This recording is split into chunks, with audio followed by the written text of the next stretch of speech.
প্রিয় উপস্থিতি হাজিরিন, প্রিয় ভাইরা আমার, মনোযোগ দিবেন, কথাগুলি বোঝার চেষ্টা করবেন। মৌমাছি দুরূদ শরীফ পড়ে মধু বানায়। মৌমাছিদেরকে আল্লাহ মর্তবা মর্যাদা দিলেন। একটা মৌ পোকা দুরূদ শরীফ পড়ে তারা মধু বানায়, তারা নবীর দুরূদ শরীফ পড়ে মধু তৈরি হয়। এই জন্য আল্লাহ বলেন শিফাউল লিন্নাস, এটা মানুষের জন্য শেফা, মানুষের জন্য শেফা। বিশ্ববিখ্যাত ইমাম মুহাম্মদ ইবনে সুলাইমান জাযুলি রাহমাতুল্লাহ আলাইহি তিনি মরক্কো দেশে কালেমার দাওয়াত দিতে গেলেন। হযরত শাহজালাল ইয়ামানি মুজাদ্দিদি যখন বাংলায় কালেমার দাওয়াত দেন, তখন হযরতে মুহাম্মদ ইবনে সুলাইমান জাযুলি তিনি দাওয়াত দেন মরক্কো দেশে, আফ্রিকার একটা দেশের নাম মরক্কো। এই মরক্কো দেশে কালেমার দাওয়াত দিতে দিতে সুলাইমান জাযুলি রাহমাতুল্লাহ আলাইহি বারবার নামক একটা প্রদেশ আছে। এই বারবার প্রদেশটা একবারে মরু অঞ্চল, বিরাট বড় মরু অঞ্চলে তিনি গেলেন দাওয়াত দিতে। বর্তমান সিচুয়েশনের দাওয়াত, তখনকার দাওয়াত একরকম ছিল না। আমরা আপনাদের সামনে ওয়াজ করতেছি, তখন তারা বিধর্মীদের সামনে ওয়াজ করতেন, তাদেরকে বুঝাইতেন ইসলাম কেমন সত্য। তাদের জবানের পার এত মজবুত ছিল, যখন তারা ওয়াজ করতেন মানুষের দিল পরিবর্তন হয়ে যাইত, মানুষের কাল পরিবর্তন হয়ে যাইত। তাদের কথার মধ্যে ফুয়ুজ ছিল ভিন্ন রকম। হযরত বেলাল আজান দেওয়ার সময় আজান এত মধুর হতো, এত মিষ্টি হতো, এত ফুয়ুজত হতো, তার আজানে মানুষ পাগল পারা হয়ে চলে আসতো।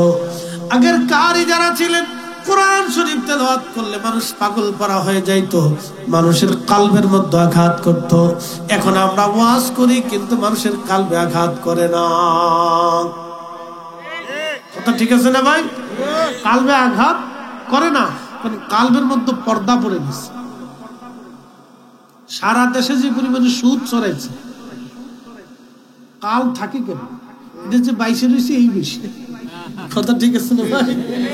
যেমনি সুদ ছড়াই গেছে, বাপরে বাপ, সুদ কেন 23 সুদ, সুদের পরে সুদ, কাল মরিয়ে আবরণ পরিয়ে দুর্গন্ধ হয়ে গেছে।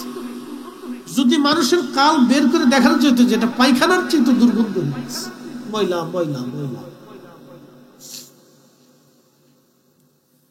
প্রিয় উপস্থিতি হাজিরিন, মুহাম্মদ ইবনে সুলাইমান জাযুলি বলেন, আমি বারবারই গেলাম কালেমার দাওয়াত দিতে, মরুভূমির পথ অতিক্রম করতেছি, কিন্তু মরুর মাঝে যাওয়ার পরে লক্ষ্য করলাম আমার পানি শেষ হয়ে গেল।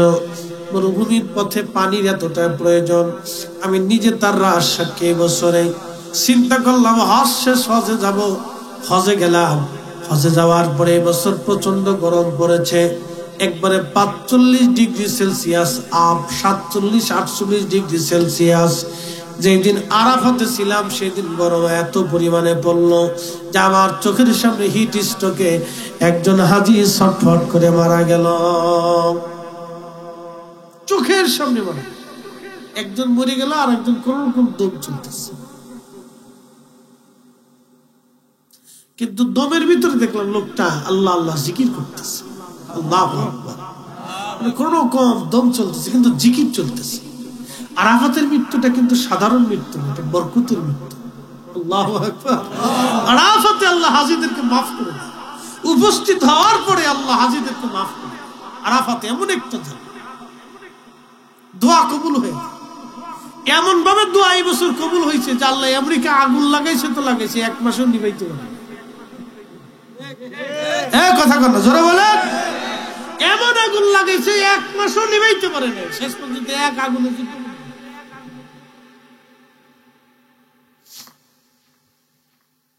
যে পরিমাণে গাজা তার 1 বছর পর্যন্ত বোমা মেরে শেষ করছে, আল্লাহ 4 দিনের আগুনে তার চাইতে বেশি শহর পুরাই একবারে মাটির সাথে মিশিয়ে দিচ্ছে।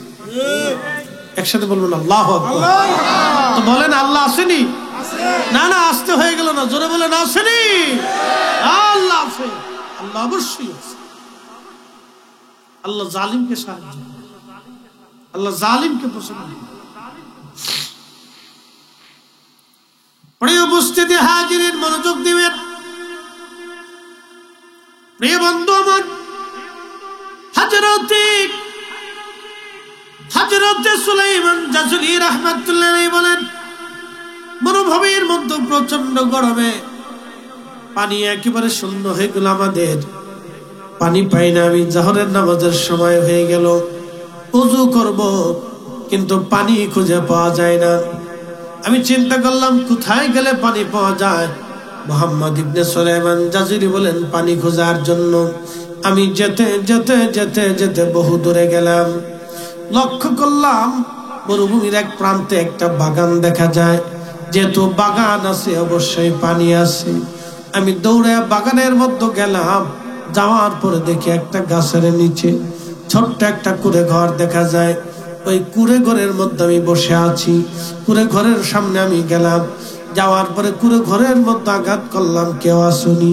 ভিতর থেকে কোনো জবাব দেয় না, কেউ আসুনি। ঘরের মধ্যে দরজাটা খোলা, আমার পানির প্রয়োজন, পানি নাই, আমি ওযু করব, নামাজ পড়ব। হযরত সুলাইমান জাযুলি রাহমাতুল্লাহ আলাইহি ইবনে সুলাইমান জাযুলি বলেন, আমি এরপরে ওখান থেকে সরে এসে দেখলাম দূরে একটা কুয়া দেখা যায়। আমি দৌড়ে কুয়ার পাশে চলে গেলাম। যখন কুয়ার পাশে গেছি, কুয়ার মধ্যে তাকায় দেখি পানি আছে, কিন্তু পানি উঠানোর মতো কোনো যন্ত্র নাই, কোনো রশি নাই, কোনো মশক নাই। কি করে কুয়ার গভীর থেকে পানি উঠাবো? আজ আমি পানি উঠানোর জন্য ব্যতিব্যস্ত হয়ে গেলাম। কি করে পানি উঠাবো? পাগল পারা হয়ে একবার এদিকে দৌড়াই, আবার ওইদিকে দৌড়াই। কুয়ার ভিতরে পানি, কিন্তু পানি উঠানোর মতো কোনো ব্যবস্থা নাই। মুহাম্মদ ইবনে সুলাইমান জাযুলি রাহমাতুল্লাহ আলাইহি বললেন, ও দুনিয়ার মানুষ, আমি দৌড়াদৌড়ি ছুটাছুটি করতেছিলাম, এমন সময় লক্ষ্য করলাম একটা ছোট্ট মেয়ে কুয়ার দূরে দাঁড়ায় দাঁড়ায় মুস্কি মুস্কি হাসে। ছোট্ট মেয়েটি হাসে। আমি জিজ্ঞেস করলাম, এ বালিকা, তুমি কেন হাসতেছ? ছোট্ট মেয়েটা বলল, হুজুর আপনার নাম কি? বলে, আমার নাম মুহাম্মদ ইবনে সুলাইমান জাযুলি। মেয়েটা বলল, হুজুর আপনার নাম শুনেছি, আপনি মস্ত বড় মুহাদ্দিস। তবে হুজুর একটা প্রশ্ন করি, জবাব দিবেন। বলো মা, কি বলতে চাও? হুজুর, দরিয়ার মশক ছাড়া কি কুয়ার ভিতর থেকে পানি উঠানো যায় না? একসাথে বলুন, আল্লাহু আকবার। আল্লাহু আকবার। মুহাদ্দিস, দুয়ারি, রশি এবং মশক ছাড়া কি কুয়ার নিচ থেকে পানি উঠানো যায় না? বলে, মা, কেমনে পানি উঠাবা? ছোট্ট মেয়েটি বলে, হুজুর আপনি দাঁড়ান, আমি কুয়ার ভিতর থেকে পানি উঠাই। মেয়েটা দৌড়ে আসলো, কুয়ার পাশে দাঁড়াইলো, কি যেন পড়লো, কুয়ার মধ্যে থুতু মারলো। সুলাইমান জাযুলি বললেন, কিছু সময় পরে দেখলাম কুয়ার ভিতর থেকে পানি উঠে একেবারে কুয়া পরিপূর্ণ হয়ে গেছে। একসাথে বলেন, আল্লাহু আকবার।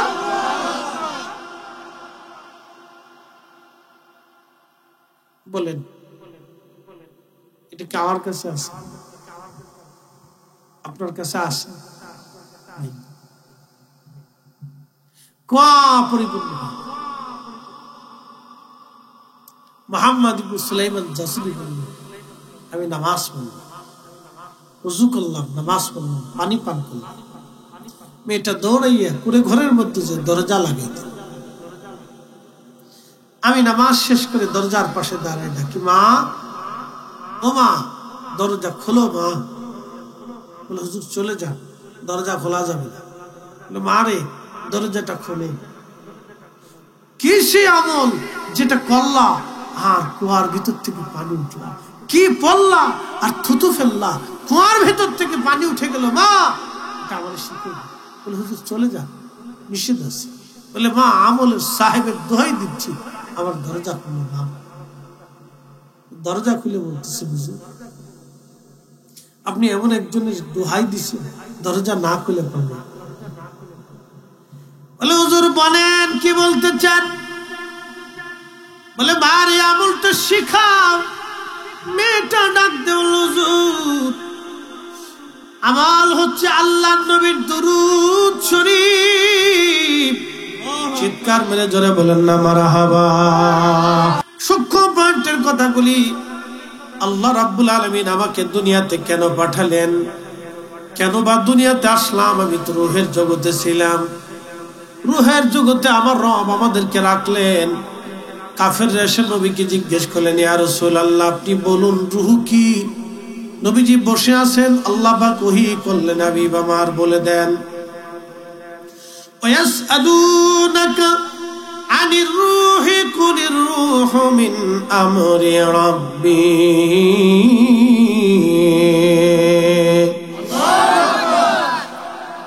আল্লাহ বলেন, হাবিব কাফেররা এসে আপনাকে বলে, হুজুর রূহ কি জিনিস? আপনি বলে দেন রূহটা আল্লাহ পাকের আমর, আল্লাহর একটা হুকুম মাত্র। ইয়া রাসূলুল্লাহ আমার হাবিব আপনি বলে দেন এই রূহ আমি আল্লাহর হুকুম, এই রূহটা আল্লাহর হুকুমে আমার মায়ের রেহেমে 120 দিনের মাথায় যখন আমার আল্লাহ আমার মা এবং আমার বাবার ওই যে আল্লাহ বললেন সুম্মা জাআলা নাসলাহু মিন সুলালাতিন মিন মাইন মাহিন। আমি রব মানুষের নির্গত নির্যাস পানি থেকে মায়ের রেহেমে সেফ জোনে জরায়ুর ভিতরে আমি আল্লাহ সেটাকে একবারে সেফ জোনের ভিতরে রাখলাম। শুধু রাখি নাই, সেই পানিটাকে আল্লাহ নবী বললেন 40 দিন পর্যন্ত আল্লাহ রিফাইন করলেন সেই পানিটা। 40 দিন পরে রক্তপিণ্ড ধারণ করলো। আচ্ছা আপনাকে প্রশ্ন করে জবাব দিবেন, পৃথিবীর কোন বিজ্ঞানী 1000 বছর চেষ্টা করলেও কি মায়ের রেহেমের ভিতরে 40 দিনে পানিটাকে কি রক্ত বানাইতে পারবে? তাহলে বলেন এই রক্তটা কে বানায়? একটু বুঝতে হবে, সূক্ষ্ম পয়েন্ট, আপনাকে আল্লাহ চিনতে হবে। এই রক্তপিণ্ডটা আল্লাহ তৈরি করবে। এটি কি গাইনি বিশেষজ্ঞ ডাক্তারের অধীনে না আল্লাহর অধীনে? আমি শুধু আপনার কথা বলতেছি, বাকি সৃষ্টির কথা বলার শক্তি আমার নেই। শুধু আমি আপনার আর আমার কথাটা বুঝি। মায়ের রেহেমের ভিতরে সেফ জোন রব্বুল আলামিন আমাদেরকে সৃষ্টি করার জন্য একটু পানিটাকে আল্লাহ রিফাইন করতে হবে, রক্তপিণ্ড। তখনই আল্লাহ বললেন খালাকাল ইনসানা মিন আলাক, আমি মানুষকে সৃষ্টি করেছি রক্তপিণ্ড থেকে। কিন্তু সূচনা হয়েছে ওয়াদা খালকাল ইনসানি মিন তিন, সূচনাটা করেছেন আল্লাহ মানুষকে মাটি থেকে। এই সূচনার প্রথম হচ্ছে না আদম সফিউল আলাইহিস সালাম, কিন্তু রূহকে দিয়ে বানানো হলো আমরা জানি। আমার ভিতর থেকে যে ইঞ্জিনটা চলে গেল বা চলে যাবে আজ অথবা কাল, এখন বা তখন বা যে কোনো মুহূর্তে চলে যে যাবে, যাওয়ার সময় কি দেখা যায়? একসাথে বলে একসাথে। বাবাজির বয়স কত? 60 বছর কি আপনার রূহের সাথে আপনার বক্তব্য হয়েছে, দেখা হয়েছে? আপনার আমার চোখ দিয়ে আমার জিনিস আমি দেখি। এটাই আল্লাহর রহস্য। 40 বছরের জীবনে আমি তো দেখলাম, কিন্তু বসবাস করে আমার 40টা বছর যে তুমি তোমার নিজেকে আগে চিনো, নিজেকে চিনো। তোমাকে কেন রব পৃথিবীতে পাঠিয়েছে তুমি এটা বুঝো আগে। আল্লাহু আকবার। কেন আল্লাহ পৃথিবীতে পাঠিয়েছে? আল্লাহ তোমাকে পুতুলের সামনে মাথা নত করতে পাঠায়, আল্লাহ তোমাকে গাছের সামনে মাথা নত করতে পাঠায় নাই, আল্লাহ তোমাকে শয়তানের তাবিদারি করার জন্য দুনিয়াতে পাঠায় নাই। আল্লাহ পাঠিয়েছে আল্লাহর গোলামি করার জন্য। কথা বলে ঠিক কিনা? আল্লাহ পাঠানোর উদ্দেশ্য কার গোলামি? জোরে বলুন আল্লাহ। আরো জোরে আল্লাহ। সামনে রোজা, সবাইকে রোজা রাখবে না? আপনারা বলতেছেন সারা দুনিয়ার মানুষ কি রোজা রাখবে? 200 কোটি মুসলমানের সবাইকে রোজা রাখবে? অনেকে রোজা আছে নাকি? কথা ঠিক আছে না? কিন্তু যারা রোজা রাখবে তারা পাস, যারা রাখবে না তারা ফেল। আজকে অনেকে আশাও পড়ে না, যারা পড়ে নাই তারা ফেল, যারা পড়ছে তারা পাস। আপনি যেই পীরের মুরিদ হন, নামাজ না পড়লে কোনো লাভ।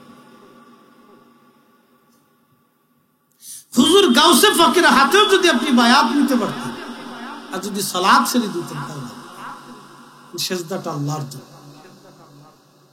কার? আল্লাহ। কার? আল্লাহ। কেন সেজদা দিবেন আমি বুঝাই দিচ্ছি।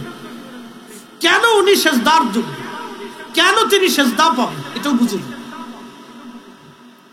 প্রিয় উপস্থিতি হাজিরিন, রব্বুল আলামিন কেন সেজদা দিবেন আপনি তাকে? তরিকা কেন আপনি নিবেন? আমি তো তরিকা নিলাম, আমি তো আমার পীর মুর্শিদের দরবারে 12 বছর কাটাইলাম, একটা যুগ আমার জীবনে ওই মাটির মধ্যে চলে গেছে, একটা যুগ আমি তাহাজ্জুদে রক্ত কাটিয়েছি, একটা যুগ আমি নামাজে কাটিয়েছি, মসজিদে কাটিয়েছি, মাদ্রাসায় পড়েছি, একটা যুগ। বন্ধু আমার খুব মনোযোগ দিয়েন, তরিকা তো আমি তরিকার সাগরের মধ্যে ছিলাম, ইলমে মারিফাতের সাগরের মধ্যে ছিলাম। আমি তো নামাজ ছেড়ে দেই নাই, আমি তো জুব্বা ছাড়ি নেই, আমি তো একটা দিনের জন্য দাড়িতে খুল লাগাই নাই। শোনেন, হেদায়েত আল্লাহ থেকে আসে। আল্লাহ যাকে পছন্দ করে তার কালবে আল্লাহ তার রাসূলের মোহাব্বত ঢুকায় দেয়। যাকে আল্লাহ পছন্দ, আল্লাহ যাকে পছন্দ করে তাকে হিন্দু থেকে মুসলমান, যাকে পছন্দ করে তাকে খ্রিস্টান থেকে আল্লাহ আলেমও বানায়। আবার কেউ অপদার্থ হয়ে মুসলমান থেকে খ্রিস্টান হয়ে, সেদিন এক ভিডিওতে দেখলাম এক হিন্দু বেটার মহাব্বতে প্রেমে পড়ে যায়, হিন্দু হয়ে গেছে, মুসলমান। হিন্দুস্তানে মাহফিল করতে গেছে, কুচবিহারে, বললো আমাদের এলাকার এক মেয়ে এক হিন্দুর সাথে প্রেম করে বিয়ে করে হিন্দু হয়ে গেছে, মুসলমান। আহা, কি সর্বনাশ তার জীবন। হেদায়েত কার হাতে? দয়াটা কার? আল্লাহ। তো আল্লাহ আপনাকে এখানে বসাইছে, এটা আল্লাহর দয়া। একসাথে বলুন ঠিক কিনা? দয়াটা কার? আল্লাহর দয়া। আপনি অন্য কোথাও থাকতে পারতেন, দোকানে বসে চা খাইতে পারতেন, দোকানে সিনেমা চলতেছে বসে বসে দেখতে পারতেন, কিন্তু কিছু সময়ের জন্য হলো তো আল্লাহ তার বেহেশতের বাগানে বসাইছে। প্রিয় উপস্থিতি হাজিরিন, খুবই মনোযোগের সাথে কথাগুলি শুনবেন। 40 দিন পরে আমার আল্লাহ আমাদের রক্তপিণ্ডটাকে রক্তপিণ্ড বানাইলেন, আরো 40 দিন পর্যন্ত আল্লাহ রিফাইন করলেন। রক্তখণ্ডটাকে আল্লাহ গোশতখণ্ডে পরিণত করলেন, আরো 40 দিন রিফাইন হলো। 40 দিন রিফাইন করার পরে গোশতখণ্ডটা একটা মানব আকৃতি, মোটামুটি আকৃতি নিল। এরপরে আমার রব আমার আল্লাহ 120 দিনের মাথায় রুহু নামক ইঞ্জিনটা আল্লাহ আলমে আরোহার জগৎ থেকে আমার রব আমার আল্লাহ মায়ের রেহেমে আমাদের জিসমের ভিতরে আমার আল্লাহ ফুঁকায় দিলেন। একবার জোরে জোরে বলা যাবে কি মারহাবা। কখনো তোমাকে যদি ভুলি, হেদায়েতের আলো জেনে নিয় কাছে তুলি, ঠাই দিও প্রিয়তম অগমহিয়ান, তুমি রহমান তুমি মেহেরবান। অন্ধ গাহে না শুধু তোমারি গুণগান, অন্ধ গাহে না শুধু তোমারি গুণগান, বুঝে বুঝে না তবু শান, তুমি রহমান তুমি মেহেরবান।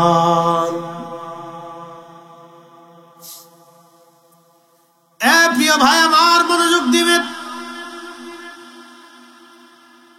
রব্বুল আলামিন রূহ নামক ইঞ্জিন আমাদের বডির ভিতরে আমার আল্লাহ দিয়ে দিলেন। 120 দিনের মাথায় এই ইঞ্জিনটা আমার আল্লাহ দিলেন। এখন বলেন আমাদের হুকুমে না আল্লাহর হুকুমে? আল্লাহর হুকুমে। ইঞ্জিনটা আমর আল্লাহর হুকুম। আমরা কার হুকুমে?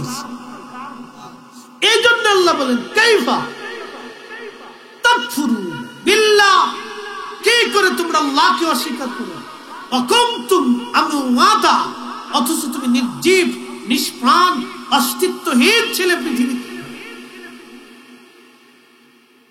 42 বছর আগে আমার এই পৃথিবীতে কোনো অস্তিত্ব ছিল।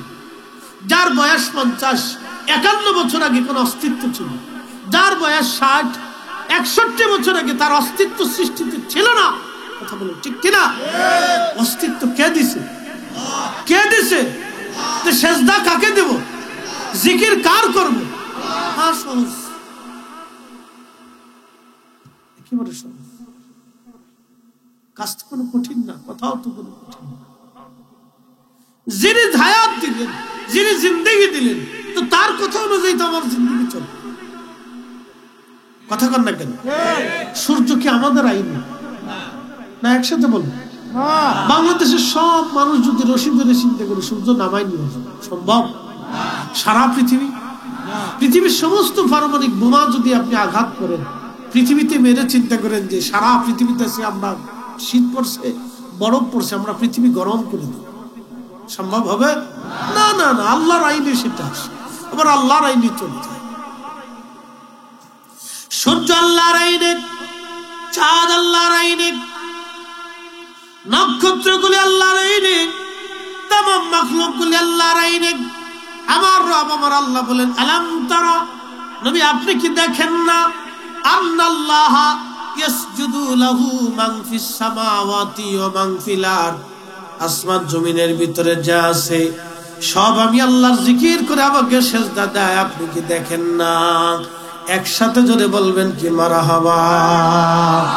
এই দেখার চোখ আমার নবীকে কে দিয়েছে? আল্লাহ। আল্লাহ। এই জন্য নবীর সাথে আমাদের তফাৎ করে। যদি চোখ আমার থাকতো তাহলে আল্লাহ আমার নবুয়ত দিত, না হয় বেলায়েত দিত। ওলিদের সাথে আমাদের তফাৎ তো এইখানে। যদি আমি ওলি হইতে পারতাম, ওলি বুঝছেন, আমি ওলি বুঝাই, ওলি আল্লাহ মানে আল্লাহর পেয়ারা। আল্লাহ কি সবাইরে বন্ধু বন্ধু বানায়?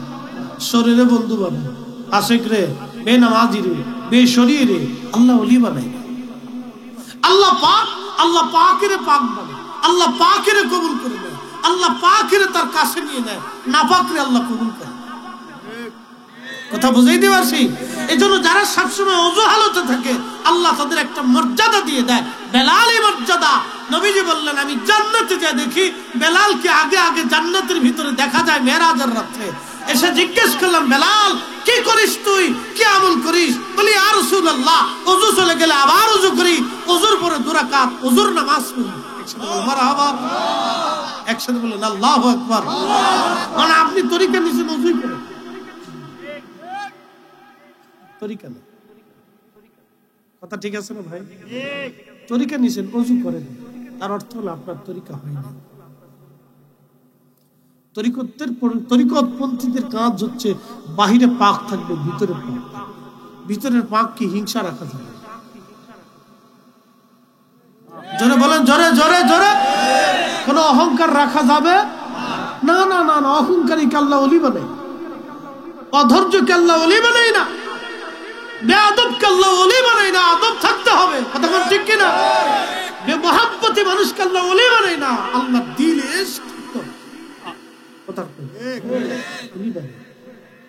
গুনাবলী তরিকতপন্থী না, পাক কি করলো ওলি বানায়, পাক থাকতে হবে। পৃথিবীর কোন ওলিকে দেখবেন না যে তারা ওযু ছাড়া করছে, ওযুর পরে ওযু করছে, ওযুর পরে ওযু করছে, ওযু করতে না পারলে তায়াম্মুম করছে। তরিকা অরিজিনাল শিক্ষা, বাহিরে পাক ভিতরে পাক। একসাথে বলেন, বাহিরে পাক ভিতরে পাক। জোরে বলেন, বাহিরে পাক ভিতরে পাক। আপনার পোশাক পুরান থাকবে, অসুবিধা। আমারটা হয়তো সাদা, আপনারটা হয়তো কালো, আমারটা সাদা হয়তো আপনারটা সবুজ, আমারটা হয়তো একটু বেশি দাম, আপনারটা একটু কম দাম, আমারটা পাতলা, আপনারটা খসখসে, কোনো অসুবিধা নেই। আমার পোশাকটা হয়তো আমার পয়সা করে একটু বেশি আছে, আপনার পয়সা করে দেন, এটা দিয়ে কিনি। আবার কেউ কেউ কিনেও দেয়।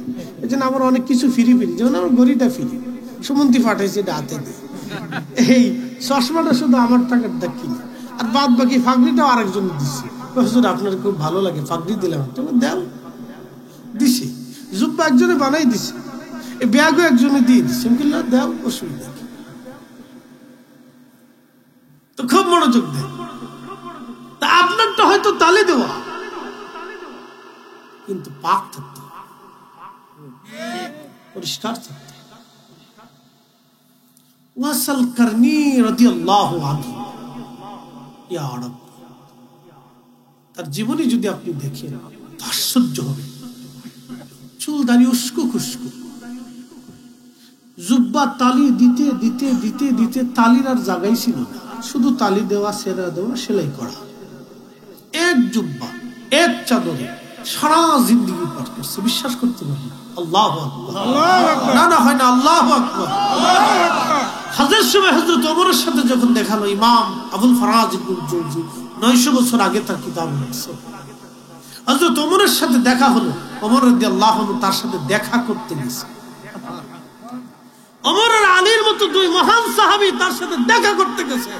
তরিকা বুঝে যাবেন, তরিকা কাকে, ওলি কাকে বলে বুঝে যাবেন। দেখা করতে গেছে দুই মহান সাহাবী, আমিরুল মুমিনিন, দুইজন মুসলমানদের আমির। তো শুধু মুসলমানদের আমির না, মুমিনদের আমির। একসাথে বলবেন আল্লাহু আকবার। কাদের আমির? মুমিনের আমির। মুমিনের আমির, দুইজন আমির, তো শ্রেষ্ঠ আমির। তাম পৃথিবী আপনি তছনছ করে খুঁজলেও ওমর আর আলীর মতো দুইজন ব্যক্তি খুঁজে নিতে পারবেন। কি কথা কন না কেন? তাম পৃথিবীর সব রাজা বাদশাদেরকে যদি এক পাল্লায় দিয়ে রাখেন, আর হযরত ওমরের জুতা মোবারকের সাথে ধুলি যদি এক পাল্লায় দিয়ে রাখেন, তা হযরত ওমরের ধুলির ওজনের সমান হবে না। তারা দেখতে গেছে, যা দেখে এক মজজুব নামাজ আদায় করছে, দীর্ঘ সিজদা, দীর্ঘ রুকু, দীর্ঘ নামাজ শেষে হযরত ওমরকে জিজ্ঞেস করলেন, হে আল্লাহর বান্দা, আপনারা কারা? বলে, আমি আমিরুল মুমিনিন ওমর ইবনুল খাত্তাব। উনি হযরতে আলী রাদিয়াল্লাহু আনহু। গায়ের মধ্যে একটা চাদর ছিল, তালি দেওয়া, সিরা জায়গায় দেওয়া।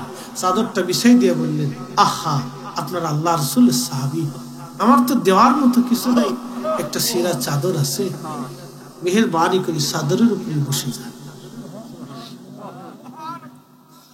ডাক দিয়ে বলতেছে, আমার আপনাদেরকে মেহমানদারি করার মতো আমার কাছে কিছুই নাই, কিছুই তো আমি দিতে পারবো না। একসাথে বলবেন আল্লাহু আকবার। মেহমানদারি করার মতো কিছুই নাই, আমি দিনহীন আল্লাহর পথের ভিখারি।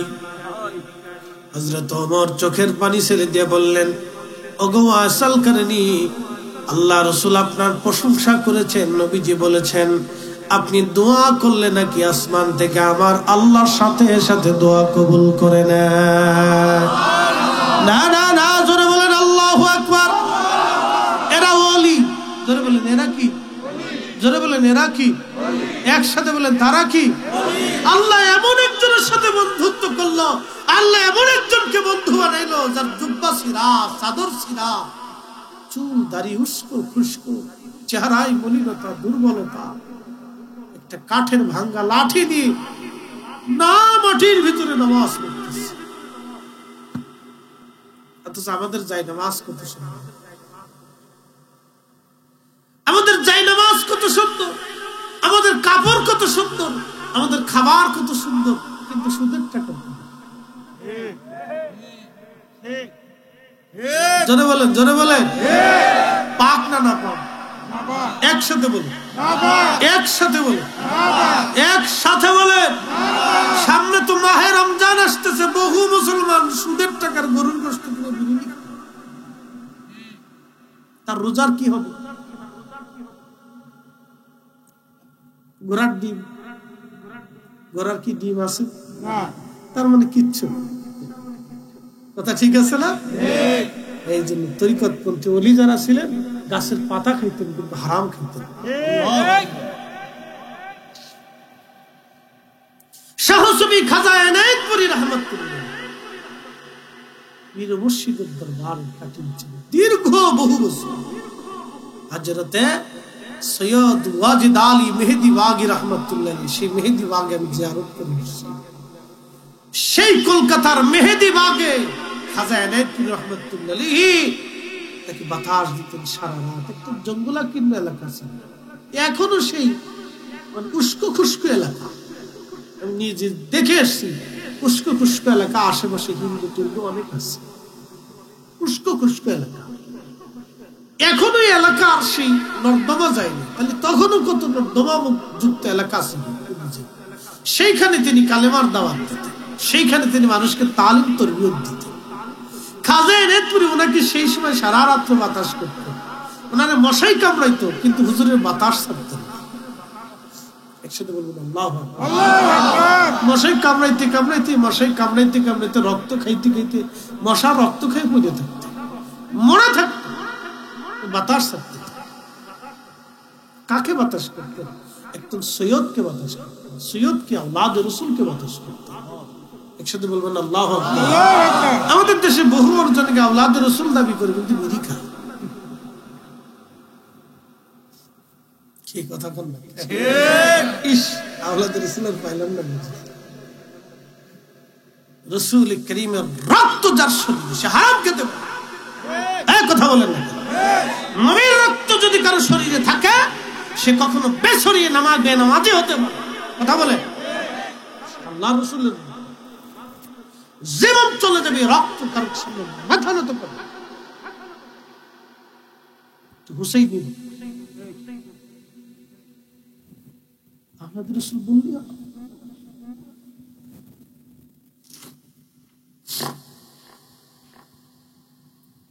প্রিয় উপস্থিতি হাজিরিন, তরিকতের অনেক কিছু বুঝার আছে আজ আমাদের। ইয়া রাব্বি, আল্লাহ রাব্বুল আলামিন বলতেছেন, আমার বান্দা কি করে তুমি আমাকে অস্বীকার করো, অথচ তুমি নির্জীব নিষ্প্রাণ ছিলে, দেহহীন ছিলে। আমি আল্লাহ তোমাকে অস্তিত্ব দিলাম, আমি তোমাকে অস্তিত্ব দিলাম। তুমি অস্তিত্বহীন ছিলে, আমি তোমাকে অস্তিত্ব দিলাম। তোমার চোখ ছিল না, আমি আল্লাহ চোখ দিলাম। 6 মাসে আল্লাহ পরিপূর্ণ একটা বডি তৈরি করেন। 6 মাস আগে যদি কোনো বাচ্চা প্রসব হয়, সে বাচ্চা বাঁচবে না, সে বাচ্চা পরিপূর্ণ হবে না, অপূর্ণ থাকবে। 6 মাসে মায়ের রেহেমের ভিতরে একটা বাচ্চা পরিপূর্ণ হয় এবং 10 মাস 10 দিন সর্বোচ্চ সীমানা নেওয়া হয়। 6 মাস পরে যদি কোনো বাচ্চা পৃথিবীতে আসে, তারপরেও সে দুর্বল হয়, কিন্তু বাচ্চাটা পরিপূর্ণ হয়।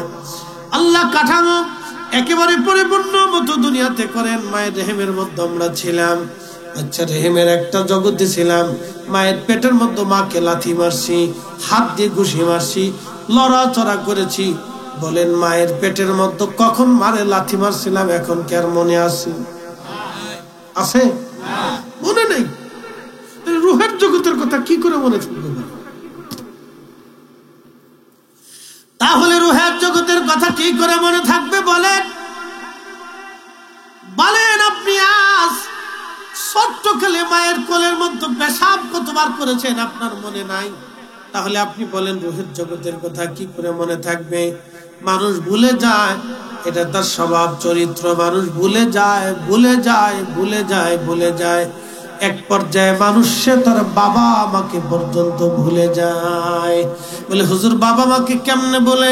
যেই সন্তান বাবা মার মৃত্যুর পরে দোয়া করে না, সেই সন্তান বাবা আমাকে ভুলে যায়। এই জন্য আমাদের তরিকার ভিতরে আছে অবশ্যই দোয়া করতে হবে, আর বাবা মাকেও দোয়া করতে হবে।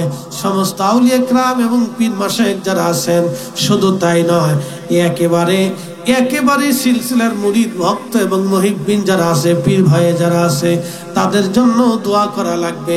হাতি বাঁচলেও লাগ, মরলেও লাগ। কথা বলেন ঠিক কিনা? দোয়া হবে না? আমরা দোয়া করার সময় বলবো যে আল্লাহ, আমরা যারা নকশবন্দিয়া মুজাদ্দিদি আছি, শুধু আপনারই সওয়াব দাও, কাদরিয়ার সৃষ্টিয়ারই দিও। কি কথা বলেন না কেন? আল্লাহ শুধু আমরা সওয়াব দাও, কিন্তু অন্য পীরের মুরিদদের দিও না। এটা কোনো সিস্টেম আছে দোয়া? আল্লাহ আগে যারা বিভিন্ন রাজনৈতিক দল আছে, এক এক রাজনৈতিক দলের নাম নিয়ে বললাম আল্লাহ হে তার দাও, কিন্তু তারে দিও না। এরকম কোন সিস্টেম আছে? দোয়ার ভিতরে একটা বাক্য, আল্লাহ যারা কবরে গেছে সবাই দিয়ে দাও। একসাথে বলবেন আল্লাহু আকবার। দোয়া কি চলবে না বন্ধ হবে? না না, আসতে বলেন, চলবে না বন্ধ হবে? দোয়া চালাইলে সবার, দোয়া চালাইলে কার লাভ? সবার লাভ। দোয়া বন্ধ করলে একজনের লাভ, সেটা হলো শয়তানের লাভ। কথা ঠিক আছে না ভাই? দোয়া চালাইলে সবার লাভ, দোয়া যত চলবে সবার লাভ। ইয়া রব, যারা কবরে গেছে সবাই না মাফ করুন। এখানে যারা হাবিবুল্লাহ ভাই তিনি আমাকে দাওয়াত করছেন, মুহিব্বিন মানুষ।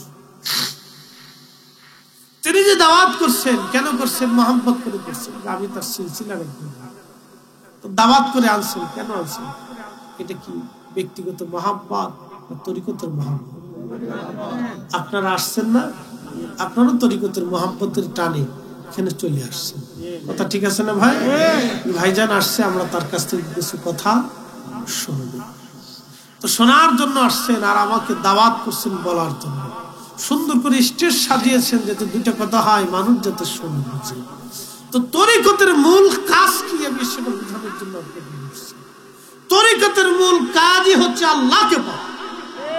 কথা ঠিক কিনা? কাকে পাওয়া? আল্লাহকে পাওয়া, তার রাসূলের গোলামি করা। কথা বলেন ঠিক কিনা?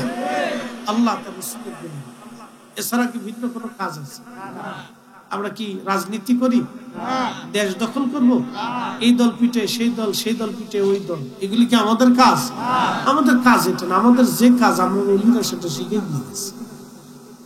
আমাদের কাজ হচ্ছে ক্ষুধার্তর ঘরে খাবার পৌঁছানো। কথা ঠিক কিনা? সে হিন্দু না মুসলমান আমরা জানি না, কিন্তু সে ক্ষুধার্ত। আচ্ছা, ক্ষুধার কি কোনো দল আছে? ক্ষুধার কি কোনো রাজনীতি আছে? ক্ষুধার কি কোনো গোষ্ঠী আছে? ক্ষুধার কি কোনো জাত আছে? ক্ষুধার কি কোনো ধর্ম আছে? হিন্দুর ক্ষুধা লাগে, বৌদ্ধর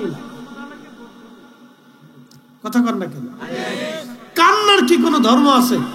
কান্নার কি কোনো জাত আছে? কান্নার কি কোনো রাজনীতি আছে? মা কানলেও কান্না, ছেলে কানলেও কান্না, পাগল কানলেও কান্না, যুবক কানলেও কান্না, বৃদ্ধ কানলেও কান্না, হিন্দু কানলেও কান্না, খ্রিস্টান কানলেও কান্না কান্না। কথা ঠিক কিনা? এই জন্য সব ক্ষুধার্তকে খাবার দাও, সব অভাবীকে বস্ত্র দাও, সব বস্ত্রহীনকে বস্ত্র দাও, সব পীড়িত মানুষকে সেবা দাও, সব অসহায় মানুষের তুমি সহায় হয়ে যাও। এটাই ইসলাম, এটাই তরিকা। কথা কর না কেন? এই জন্য ওলিদের কাছে সব জাতের মানুষ যায়। একসাথে বলবেন আল্লাহু আকবার। ওলিদের কাছে কি সব জাতের মানুষ যায়। খাজা বাবা আজমিরির কাছে গেছে, যাইতে যাইতে যাইতে যাইতে যাইতে যাইতে 90 লক্ষ মানুষ কালেমা পড়েছে। আচ্ছা, আমার রাসূল কি মুসলমানদের ভিতরে দাওয়াত দিচ্ছেন না কাফেরদের ভিতরে দিচ্ছেন?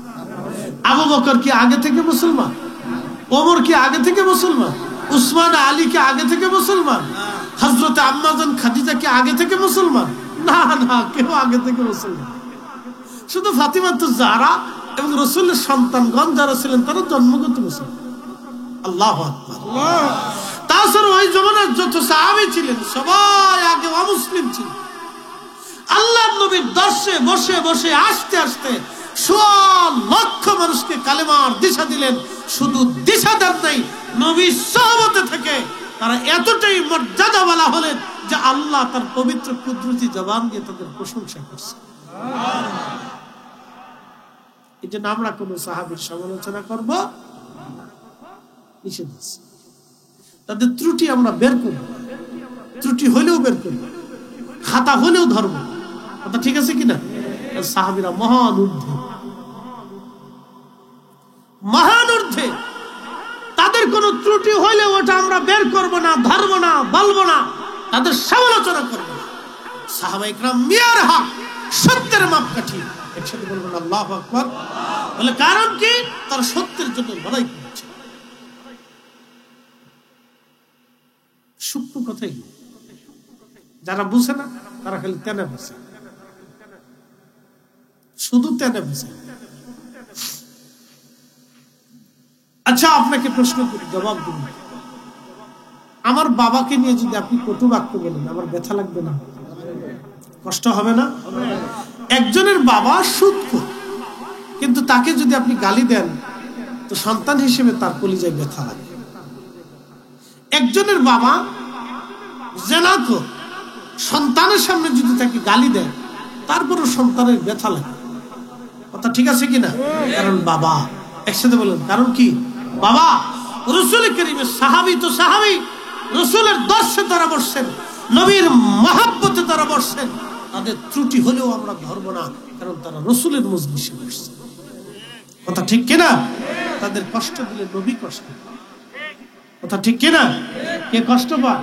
খুবই কষ্ট।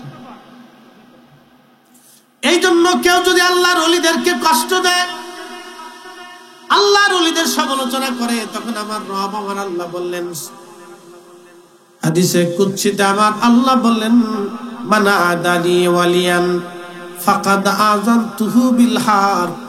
আমার ওলির সাথে কেউ যদি দুশমনি করে, আমি রব্বুল আলামিন তার সাথে যুদ্ধ ঘোষণা করি। এই জন্য ওলিয়া উলিয়ার সমালোচনা করা উচিত না, তাদেরকে মন্দ বলা উচিত না, তাদের গালি দেওয়া উচিত না। তাদের গালি দিলে অবশ্যই তার শাস্তি হবে, তাদেরকে কষ্ট দিলে অবশ্যই তার শাস্তি হবে। মুসলমান খুব মনোযোগ দিবেন। হাজিরিন, অনেক লম্বা কথা বলছিলাম। ওলিকে আল্লাহর পেয়ারা, আল্লাহর বন্ধু। আল্লাহ সবাইকে বন্ধু বানায় না, আল্লাহ সবাইকে তার ওলি বানায় না।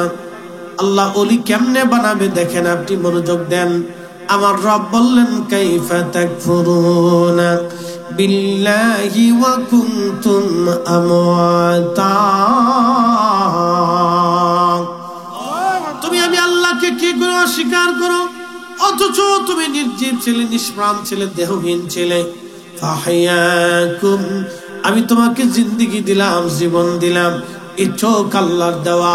এখন বলেন, আল্লাহর দেওয়া চোখ দিয়া আমরা শুধু কি দুনিয়া দেখবো না, কোরআনও দেখবো? আল্লাহর দেওয়া চোখ দিয়ে আল্লাহর কোরআনের দিকে তাকাবো। আল্লাহর দেওয়া চোখ দিয়ে আল্লাহর মসজিদে যাব। আল্লাহর দেওয়া চোখ দিয়ে মাহফিলে বসবো। আল্লাহর দেওয়া পা তো আমরা বানাই নাই। আপনার একটা পা যদি চলে যায়, পৃথিবীর সব বিজ্ঞানী যদি চেষ্টা করে, আপনার আল্লাহর দেওয়া একটা পায়ের মতো পা কি বানাই দিতে পারবে? আচ্ছা, পা বাদ দিন, আমাদের দেশে মধু আছে না?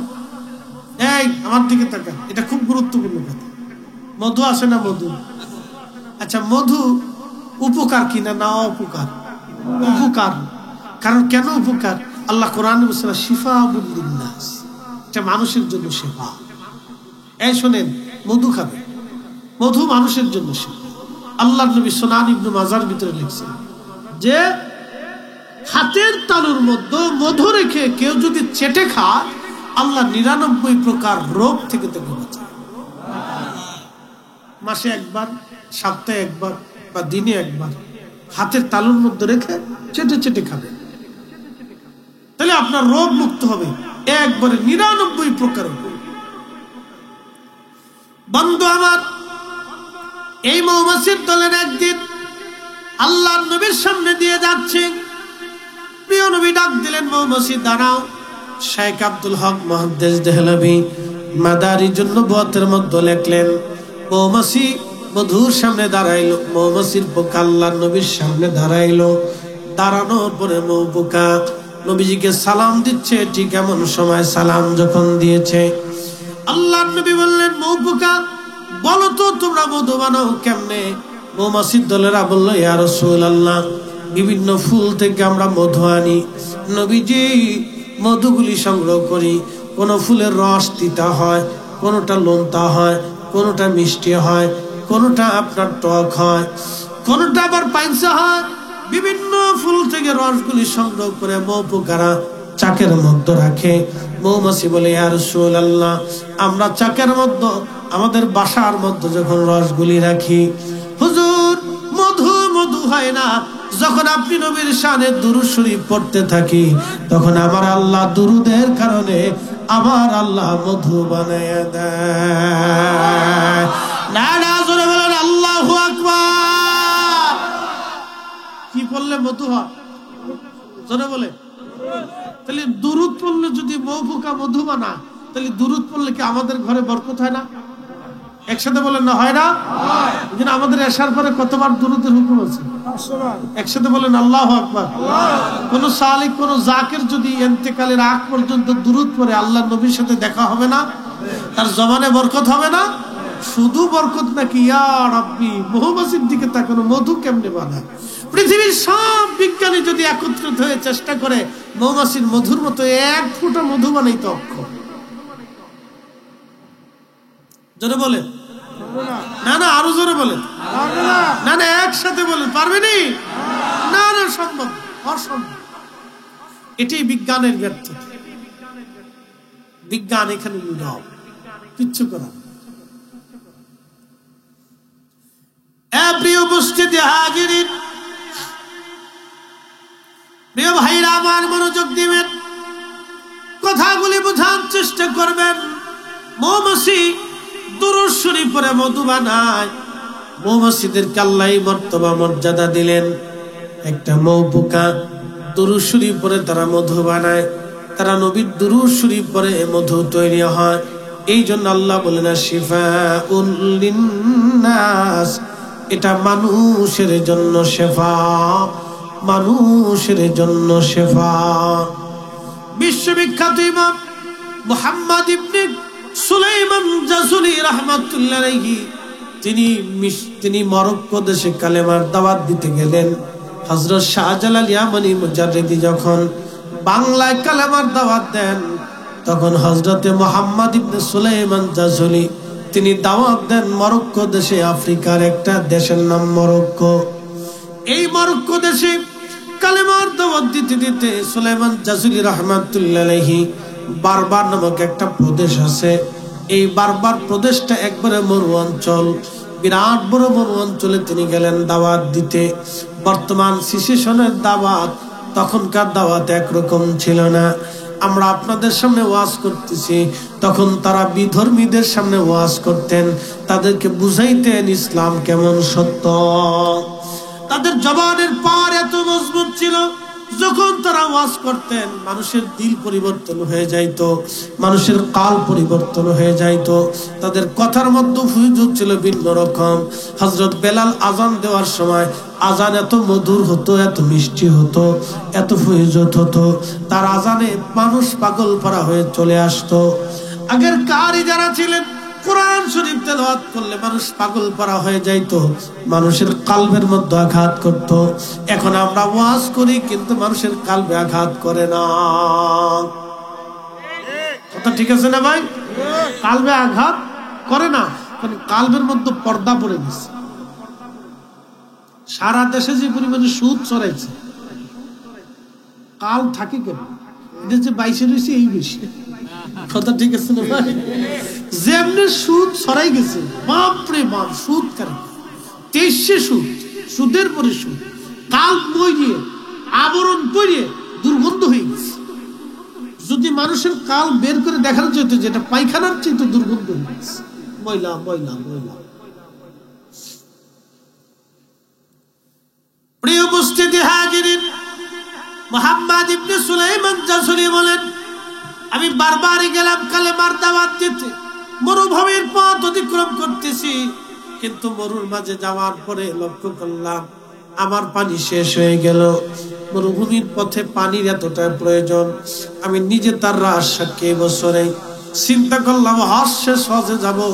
হজে গেলাম, হজে যাওয়ার পরে এবছর প্রচন্ড গরম পড়েছে, একবারে 45 degree Celsius up, 47-48 degree Celsius. যেদিন আরাফাতে ছিলাম সেদিন গরম এত পরিমাণে পড়লো যে আমার চোখের সামনে হিট স্ট্রোকে একজন হাজী ছটফট করে মারা গেল।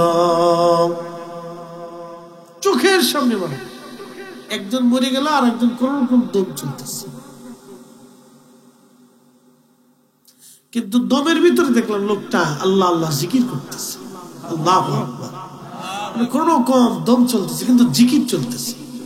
আরাফাতের মৃত্যুটা কিন্তু সাধারণ মৃত্যু না, এটা বরকতের মৃত্যু। আল্লাহু আকবার। আরাফাতে আল্লাহ হাজীদেরকে মাফ করে দেন, উপস্থিত হওয়ার পরে আল্লাহ হাজীদেরকে মাফ করে দেন। আরাফাতে এমন একটা জায়গা, দোয়া কবুল হয়ে, এমন ভাবে দোয়া এই বছর কবুল হয়েছে যে আল্লাহ আমেরিকা আগুন লাগাইছে তো লাগাইছে, 1 মাসও নিবাইতে পারে। কথা কর না, জোরে বলে। এমন আগুন লাগাইছে 1 মাসও নিবাইতে পারে না, শেষ পর্যন্ত এক আগুনে।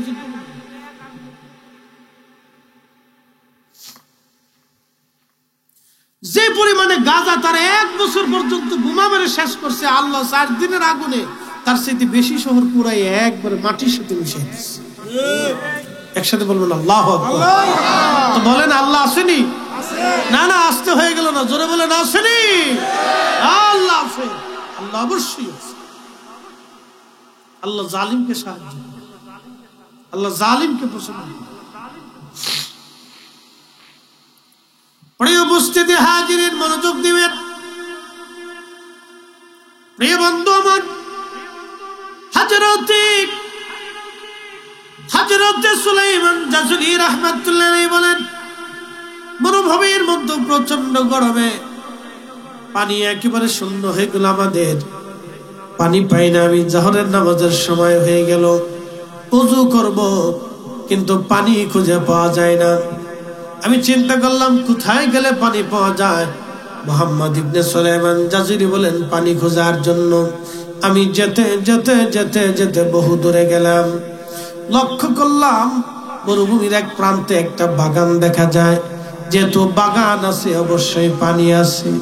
আমি দৌড়ে বাগানের মধ্যে গেলাম। যাওয়ার পরে দেখি একটা গাছের নিচে ছোট্ট একটা কুঁড়ে ঘর দেখা যায়। ওই কুঁড়ে ঘরের মধ্যে আমি বসে আছি। কুঁড়ে ঘরের সামনে আমি গেলাম। যাওয়ার পরে কুঁড়ে ঘরের মধ্যে আঘাত করলাম, কেউ আসুনি। ভিতর থেকে কোনো জবাব দেয় না, কেউ আসুনি। ঘরের মধ্যে দরজাটা খোলা, আমার পানির প্রয়োজন, পানি নাই, আমি ওযু করব, নামাজ পড়ব। হযরত সুলাইমান জাযুলি রাহমাতুল্লাহ আলাইহি, ইবনে সুলাইমান জাযুলি বলেন, আমি এরপরে ওখান থেকে সরে এসে দেখলাম দূরে একটা কুয়া দেখা যায়। আমি দৌড়ে কুয়ার পাশে চলে গেলাম। যখন কুয়ার পাশে গেছি, কুয়ার মধ্যে তাকায় দেখি পানি আছে, কিন্তু পানি উঠানোর মতো কোনো যন্ত্র নাই, কোনো রশি নাই, কোনো মশক নাই। কি করে কুয়ার গভীর থেকে পানি উঠাবো? আজ আমি পানি উঠানোর জন্য ব্যতিব্যস্ত হয়ে গেলাম। কি করে পানি উঠাবো? পাগল পারা হয়ে একবার এদিকে দৌড়াই, আবার ওইদিকে দৌড়াই। কুয়ার ভিতরে পানি, কিন্তু পানি উঠানোর মতো কোনো ব্যবস্থা নাই। মুহাম্মদ ইবনে সুলাইমান জাযুলি রাহমাতুল্লাহ আলাইহি বললেন, ও দুনিয়ার মানুষ, আমি দৌড়াদৌড়ি ছুটাছুটি করতেছিলাম। এমন সময় লক্ষ্য করলাম একটা ছোট্ট মেয়ে কুয়ার দূরে দাঁড়ায় দাঁড়ায় মুস্কি মুস্কি হাসে। ছোট্ট মেয়েটি হাসি। আমি জিজ্ঞেস করলাম, এ বালিকা, তুমি কেন হাসতেছ? ছোট্ট মেয়েটা বললো, হুজুর আপনার নাম কি? বলে, আমার নাম মুহাম্মদ ইবনে সুলাইমান জাযুলি।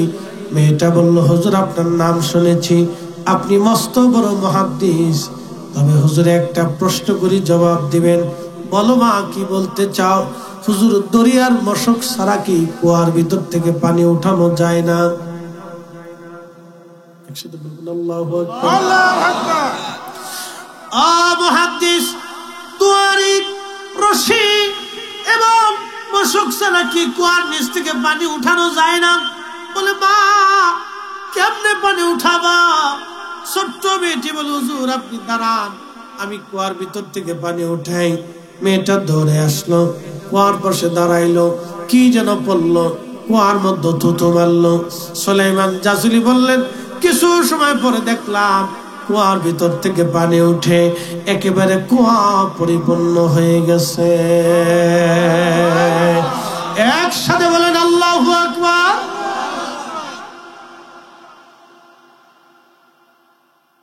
বলেন, এটা কি আমার কাছে আছে? আপনার কাছে আছে? কুয়া পরিপূর্ণ।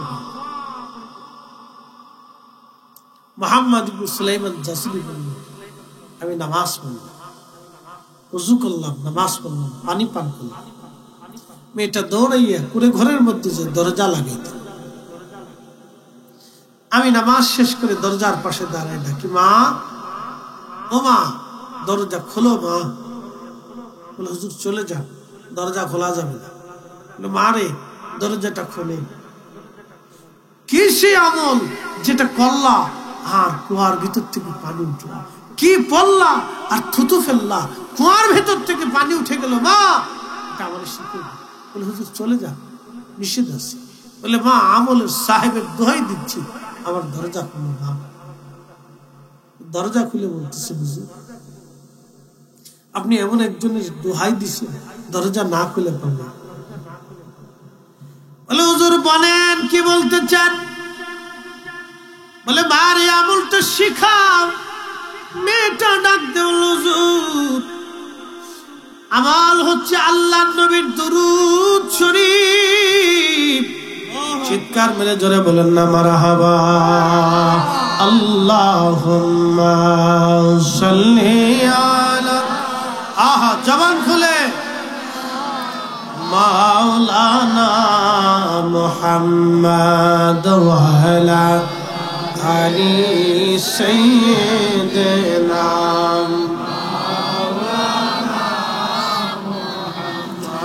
নবীর ইশকে যার দিল ভাই এ ভুবনে কাঁদে না, রোজ হাসরে ভাই জানতারা নবীজির দেখা পাবে না। আল্লাহুম্মা সাল্লি আলা সাইয়্যিদিনা মুহাম্মদ ওয়া আলা আলি সাইয়্যিদিনা।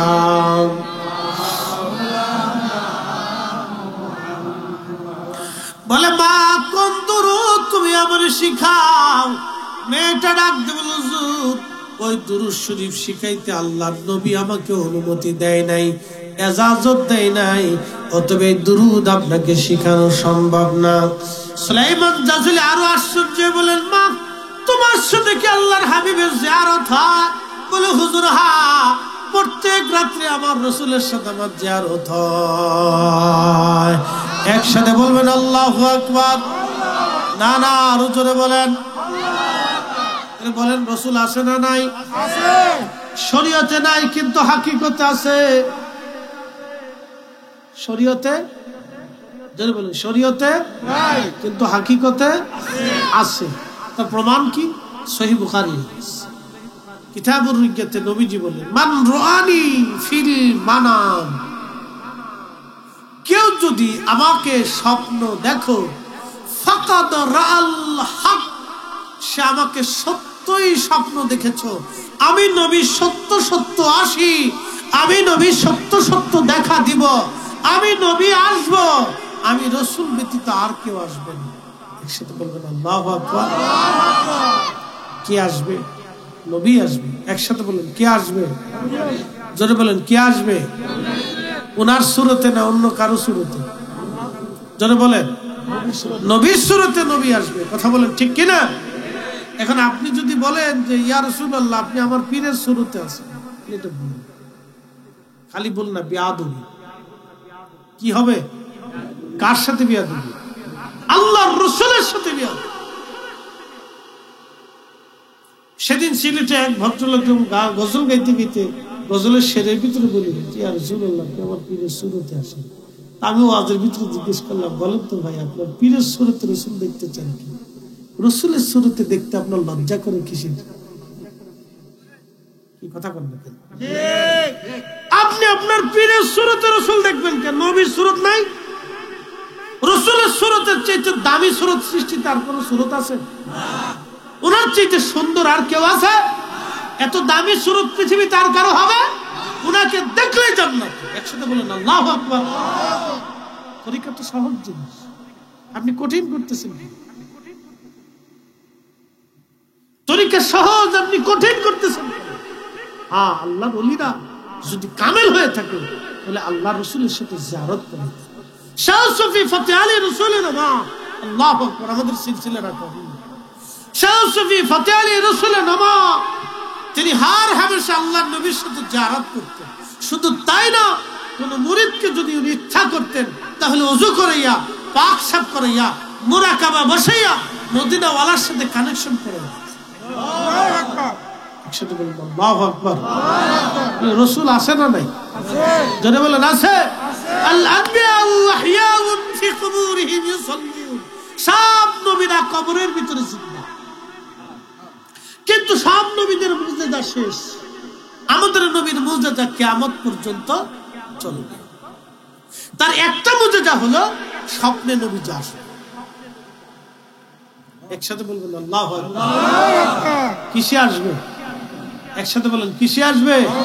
স্বপ্নে আসবে। স্বপ্নে আসবে। সব নিয়ে আসবে। তার মানে রসুল আছে, কিন্তু আমাদের চোখ নাই, আমাদের দিল অপরিষ্কার। রসুল আছে, জোরে বলেন নবী, একসাথে বলেন নবী আছে।